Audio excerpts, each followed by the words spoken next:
In today's video, I'm going to teach you how to add clickable links in CapCut.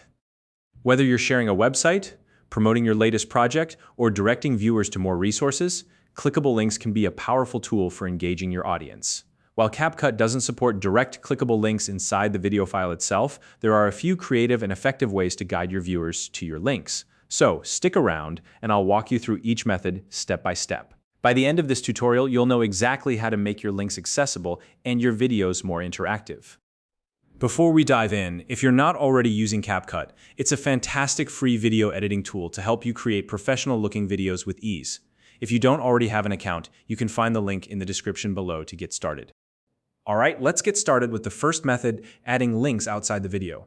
Once you've finished editing your project in CapCut, export your video in your desired format, such as MP4.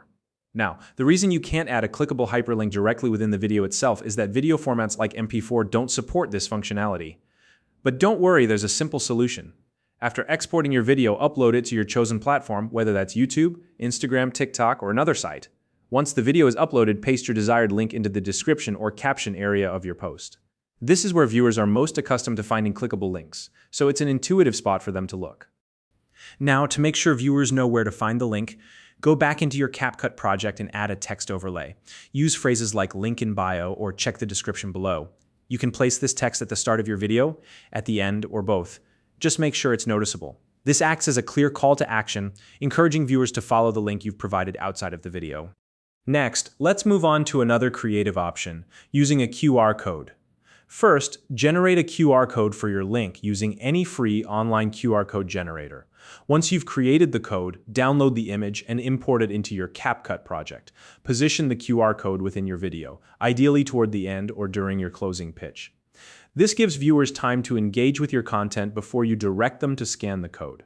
To make the process even easier, add a text overlay with instructions like, scan the QR code for more info. This way, viewers know exactly what to do. QR codes are a great option because they allow viewers to access your link directly with their phone's camera, making it quick and convenient. Now let's talk about pinning links in the comments, which is especially useful on platforms like YouTube or Instagram. After you've uploaded your video, post your link as a comment, then pin the comment to keep it at the very top of the comment section. This makes sure your link stays visible and easy to access, even if your description gets crowded or buried under other text. It's a small step that can make a big difference in how easily viewers can find your link. Finally, if your goal is to share your CapCut project itself, CapCut's built-in sharing features can help. You can create a shareable project link directly from the app. Once you have the link, share it with your collaborators or audience. Keep in mind that viewers accessing your CapCut project through the web page won't be able to interact with clickable elements inside the video. This method works best for collaboration or showcasing your edits, rather than driving traffic to an external link. And there you have it.